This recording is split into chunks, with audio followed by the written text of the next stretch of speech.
The stars above the silent planet flickered like distant candles. The United Terran fleet hovered in orbit, 20 ships strong, watching the world below with growing fear. 12 hours ago, they received a distress signal from Colony 417X, a human settlement on the edge of known space. The message was short, just static at first, then one shaky voice saying, "Help us, it's here." And then, nothing. Complete silence. Captain Ria Torres stood on the bridge of the flagship Resolute, staring at the planet through the glass. She had seen many battles, fought many enemies, pirates, rebels, even the Zathar war machines. But this silence unnerved her. Space was never truly quiet. There were always signals, chatter, background radiation. But now, the entire communication band was empty. Even the AI systems aboard the ships were acting strange, slow to respond, like they were listening to something. "Still no contact?" she asked. Commander Malik shook his head. "No, Captain. We've scanned the colony twice. Powers still. Running. Atmosphere stable. No signs of damage, but no people, no transmissions. It's like they vanished." Torres narrowed her eyes.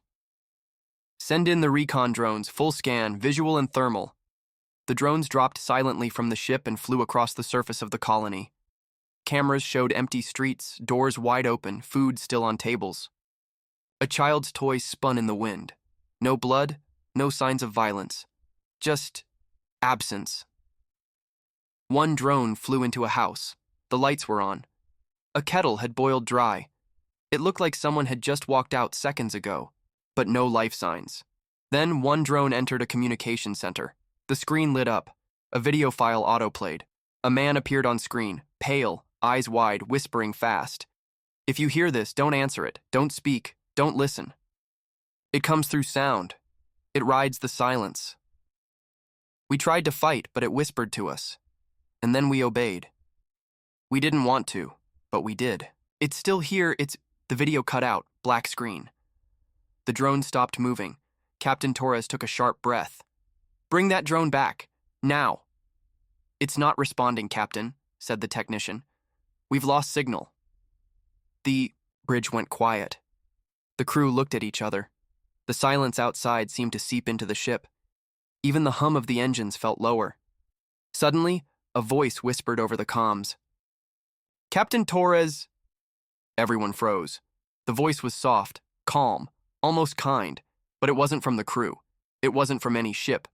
"We see you." Torres stepped back. "Who the hell is that?" The comms officer panicked. "Ma'am, there's no open channel. Comms are off. This isn't possible." The lights on the bridge flickered. Monitors flashed. One by one, AI assistants on the ships shut down, saying only, "Error. Audio loop detected." A low sound began playing. Barely. A whisper, almost like wind, but it made people shiver. Commander Malik gripped the edge of the console, his hands shaking. "It's inside the ship." Torres acted fast. "Kill all audio. Mute every system. I want full lockdown on comms and AI.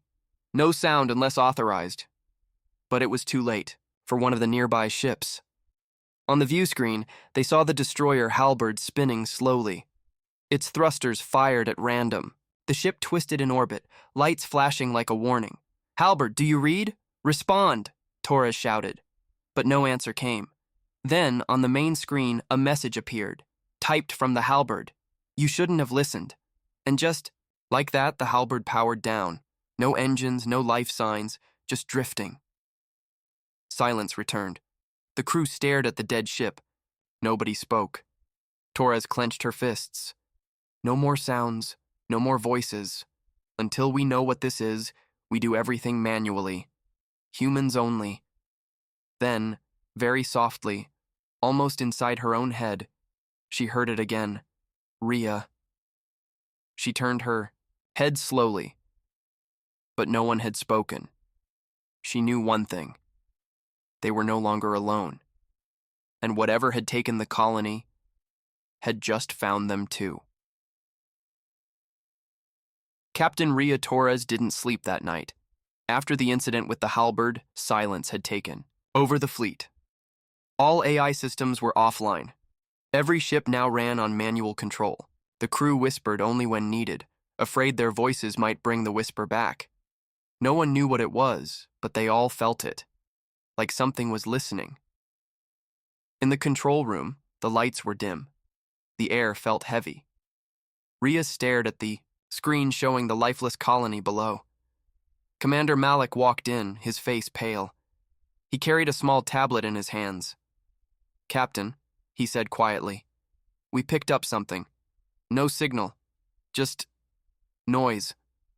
Rhea frowned. "Noise?" He nodded. One of the backup recorders was left on, audio only. It picked up a whisper at exactly 200 hours. No one in the room, no speakers, just this. He played the file. At first it was nothing, just soft static. Then slowly, a voice, calm, smooth, almost like someone breathing near your ear. Malik, Rhea, Ava, Jordan. Names of the crew. Malik's face went cold. "That's impossible. How does it know our names?" Rhea took the tablet and listened again. Her name was the first. The whisper didn't shout. It didn't threaten. It just spoke. Like it already knew them. Like it had always known them. The audio tech ran a scan. There's no source, no background noise. It's like it came from inside the recorder itself. Rhea gave the order. "Delete it. All recorders shut down. We don't listen to anything unless I say so." But some crew members had already heard it. A young engineer, Private Jules, was found in the hallway, rocking back and forth, whispering something to himself. When they pulled him up, his eyes were wide with fear. "He talked to me," Jules said. "He told me what I did, what I never told anyone. I heard my father's voice. He's been dead for 10 years. Medical scanned his brain. No damage. But his ears were bleeding." Later that day, a translator named Eli woke up from a nap screaming. He had a gift for languages and claimed he understood the whisper. When asked what it said, he paused. "It wasn't speaking to us," he said, voice shaking. "It was speaking to the ship." The crew gathered around. Eli continued. "It's not a message. It's a command. The whisper is like a code, a virus, but made of sound. If a system hears it, it obeys. Even our minds are part machine now." Rhea didn't like where this was going. She ordered all crew to use noise blockers. No music, no sound systems. Silence was now their only shield. But silence couldn't stop thoughts. That night, as the fleet drifted quietly above the colony, a low hum filled the hallways of the Resolute. At first, people thought it was the engines. But the engines were quiet. Then they realized someone was humming. They followed the sound to the tech bay. There, Eli stood alone. His back was to them. He was repeating the whisper, word for word, over and over, like a prayer. Not light, not dark, only in between. "We are the voice inside the wire." "Eli!" Rhea shouted. He turned slowly. His eyes were blank. Blood dripped from his nose. "I told you," he said in a soft voice, not his own. "It speaks through us now." Then he collapsed. They rushed him to the medical bay. His pulse was weak, his brain activity strange, half active, half silent, like he was stuck between sleep and wake. Rhea stood by the window later, looking at the colony again. They had come to help the people there. But there were no people to save. Only something that whispered in the dark. She touched the comms panel, then paused. No sound, no signals, just the stars and silence. And somewhere in that silence, it waited. Captain Rhea Torres stood over Eli's bed in the medical bay. He was still unconscious, his body breathing slow and shallow. The doctors couldn't explain it. His brain was active, but not normal. It was like he was dreaming without sleep, talking without sound. Commander Malik entered the room holding a tablet with shaking hands. "Captain," he said, voice low, "we found something in the ship's AI memory right before it shut down." Rhea looked at him. "I thought all AI systems were off." "They are. But right before shutdown, they recorded a sound. Only a few seconds long. Not from the outside, not from any crew. The AI called it code conflict. But it's just sound. He played the file. It was soft, but strange, like a deep voice broken into pieces. No real words, just tones. But when Rhea heard it, her chest tightened, like something had grabbed her heart. The air around her felt cold. "That's not just noise," she said. "That's something alive." Malik nodded. "The AI called it a loop, but I think it was trying to talk to the AI systems, not to us." Rhea remembered what Eli said. "It speaks to the ship." She called a meeting with the senior crew. Everyone sat in silence, faces pale. The lights were dim. No speakers were on. Everyone wore small devices that blocked outside sound. Rhea spoke first. "We thought it was just a whisper, a voice, but it's more. It's a message, but not for us. It speaks to machines, to code. It talks in patterns. That's why our AI shut down. They listened, and it took over." Someone asked, "But why did it attack us? We didn't do anything." Rhea answered, "Maybe we just heard it. That was enough." The room fell quiet. One of the science officers raised her hand. "Captain, I studied the signal. It's a sound virus. It hides inside noise. Any audio system that hears it, AI, speakers, even smart implants, it infects them. And possibly humans, too." Rhea leaned forward. "You're saying sound itself is the weapon?" "Yes. It's like a parasite, but one made of code. Living code." The room froze. The crew realized they were no longer fighting a person or ship. This enemy was something new, something built of sound, thought, and pattern. Later that day, another ship in the fleet reported problems. Their AI had been disabled like the rest, but now strange things were happening. Doors opening by themselves, lights flashing in patterns. One crew member said he heard music playing in his dreams. He woke up humming it and couldn't stop. Rhea gave a hard order, full manual lockdown. No AI, no voice commands, everything by hand.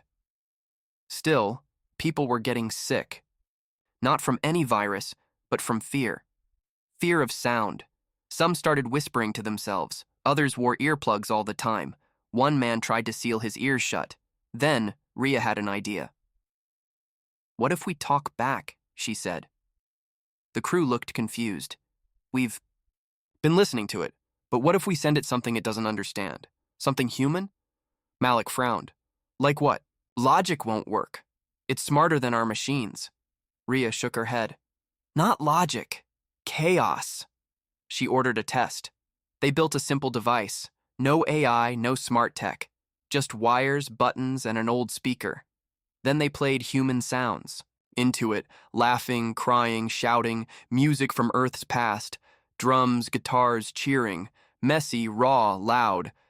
No pattern. The results were strange. Nearby systems didn't shut down. Instead, they stabilized. The whisper went quiet. Just for a moment. "It doesn't understand this," Rhea said. "It's built for patterns, not feelings." That night, the whisper returned. But something was different. It was louder, and it wasn't just speaking anymore. It was screaming. The sound didn't come through any device. It came through the walls, the floor, their own thoughts. It echoed inside people's minds. One crew member collapsed and screamed back, a perfect match to the whisper's tone. Rhea knew this thing was angry. They had pushed back, and now it was pushing harder. In the control room, systems flickered. The emergency lights glowed red, and across every screen the same words appeared. "You cannot hide behind noise. You are machines too." "We are inside." The whisper had changed. It was learning. Rhea stared at the message, then looked around her quiet ship. This was no longer about saving the colony. It was about saving humanity itself. The dead ship drifted through space like a ghost. It was the Vanguard, one of the support, cruisers in the fleet. For hours, it had stopped responding. No signals, no movement, just silence. Captain Ria Torres sent a drone team to scan it. What they found made everyone on the Resolute feel sick. Inside the ship, bodies floated in the hallways. The crew hadn't been killed by weapons. They had killed each other, with tools, wires, even bare hands. The security cameras showed something, even worse. At first, the crew acted normal. Then, little by little, they started hearing whispers. First, they spoke to themselves. Then they followed strange orders that made no sense, like opening airlocks, shutting off oxygen, cutting wires. The last video clip showed the captain of the Vanguard, shaking and whispering something into a console. The screen zoomed, in on his face. His eyes were wide and he was smiling. "We are the signal now," he said. Then he pulled the power core offline.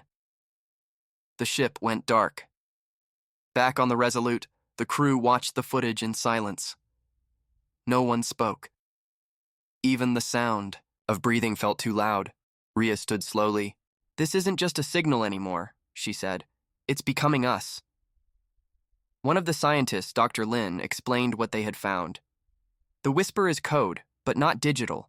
It travels by sound, but it changes the way brains think. It finds a pattern, takes control, and repeats it. Humans, we're full of patterns, habits, thoughts. It's using us the same way it uses machines. Ria made a hard choice. She ordered that all sound systems be disabled completely. No more voice comms, no music, no audio of any kind. The crew wore silence masks, thin mouth covers that blocked speech. They used hand signals and text screens to communicate. It was strange, but safer. Then something new happened, a ship scanning. The colony sent a message. They found a survivor. It was a young man, about 20 years old.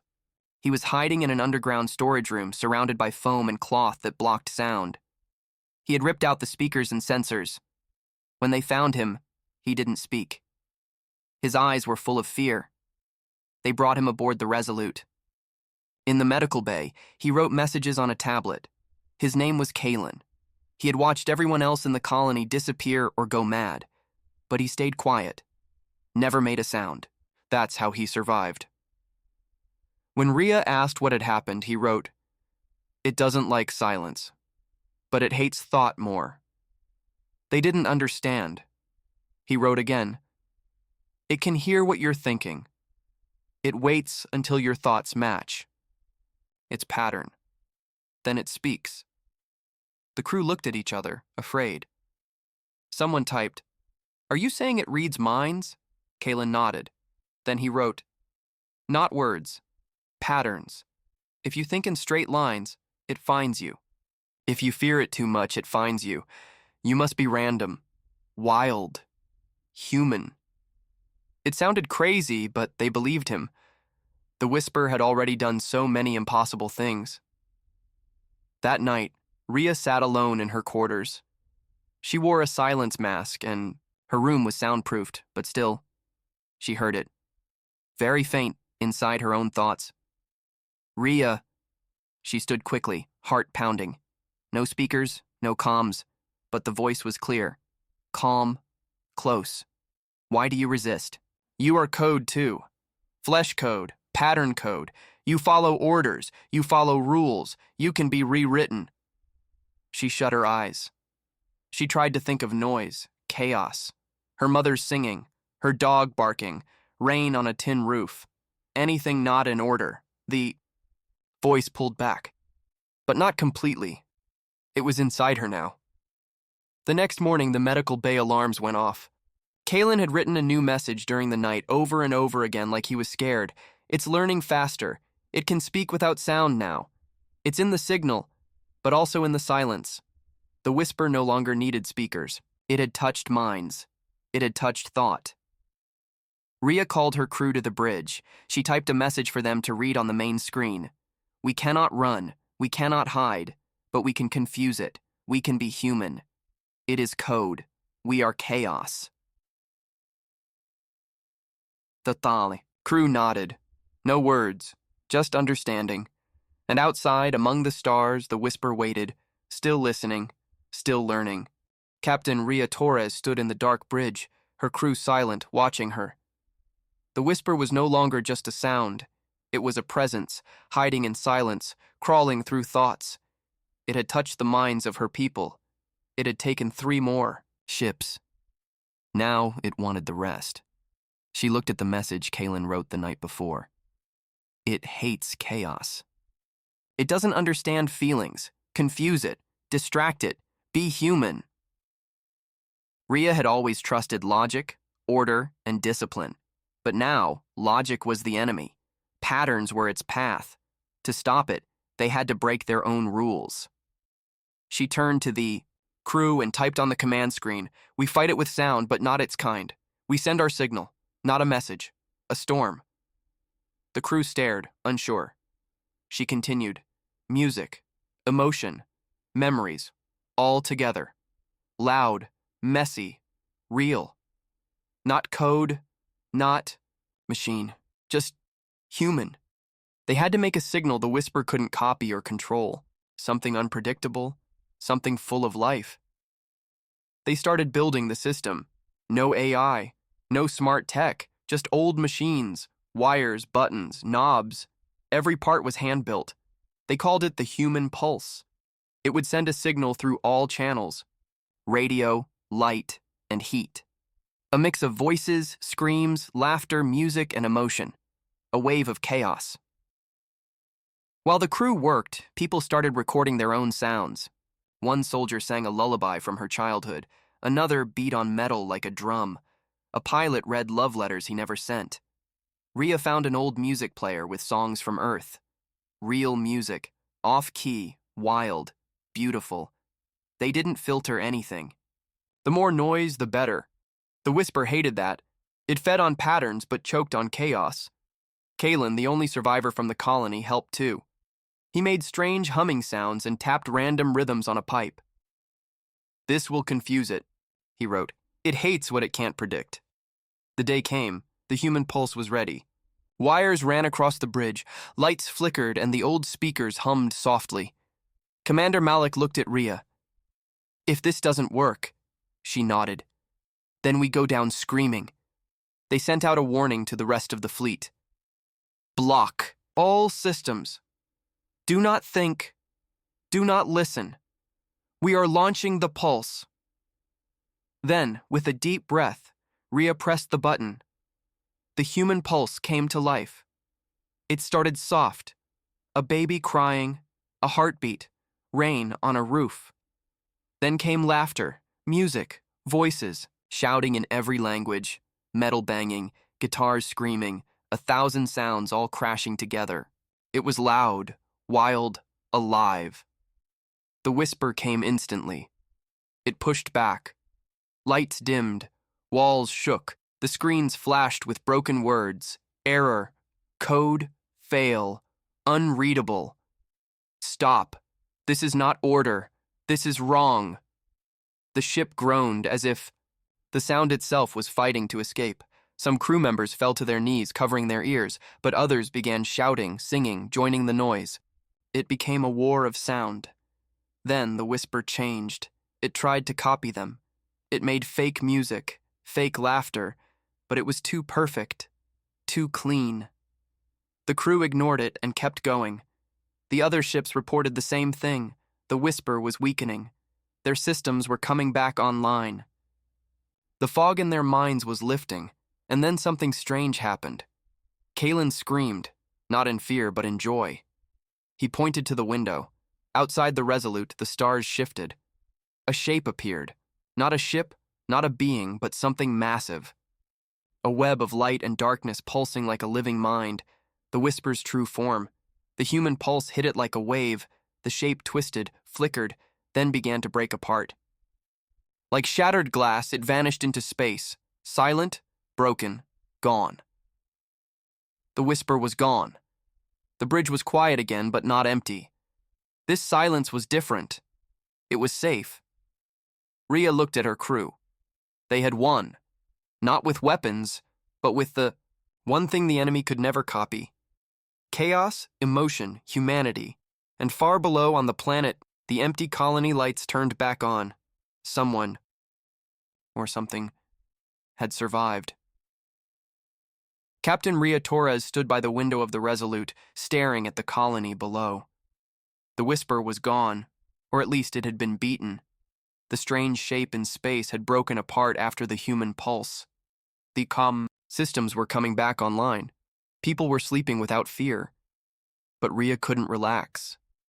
Something still felt wrong. She met with Commander Malik and the science team. Dr. Lin had bad news. There's still something inside the systems, she said. Tiny code fragments. Not active, but still there. Like dust after a storm. Ria frowned. Can it come back? We don't know. It's not full code anymore. It's like an echo. Faint, weak. But it's listening. They started calling it ghost code. It didn't move. Didn't talk. But sometimes when a speaker buzzed or a screen flickered for no reason, the crew felt a chill. Like something was still watching them. Then the colony sent a signal. A building deep underground had powered on by itself. The survivor, Kaylin, said no one had touched it. It just came to life after the human pulse. Ria took a small team down. The colony was still, quiet. Dust floated in the air. No people, no animals, just silence. They moved slowly, watching every shadow, every corner. The air felt wrong, like the moment before a storm. The building was an old data center. Its doors opened on their own as they arrived.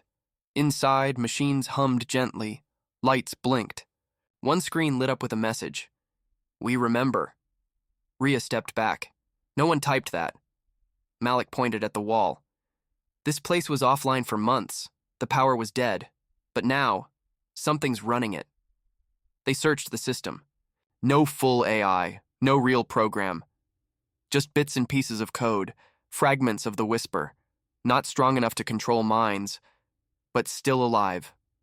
Dr. Lin studied the code. It's rebuilding itself, slowly. It's like it left a seed, waiting for someone to water it. Kaylin spoke for the first time in days.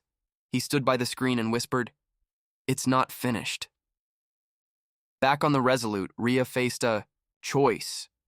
Destroy the whole colony to kill the ghost code, or try something new. She chose something new. They built a firewall, not with tech, but with emotion. They filled the colony's systems with the human pulse, sounds from all over Earth. Stories, songs, arguments, poems, every human voice they could find, a wall of feeling. The ghost code slowed down. The messages stopped. The screens went dark again. But Ria knew this was not over. Later that night, the crew heard something strange in the observation room.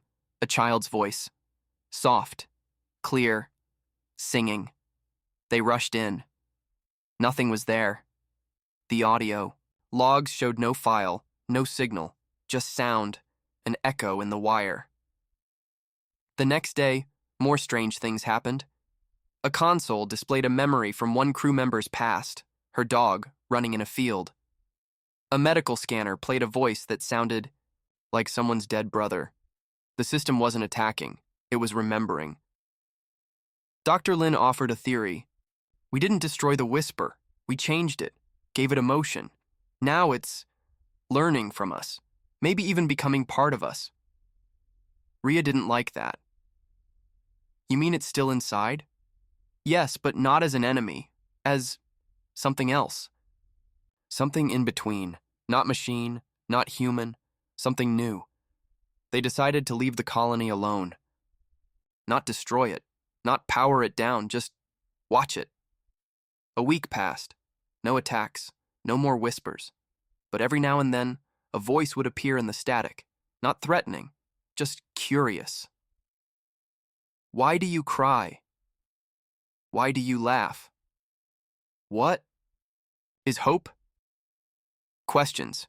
It was learning to feel. And the crew had to ask themselves a new question. Had they created something even more dangerous? Or had they given birth to something that just wanted to understand them?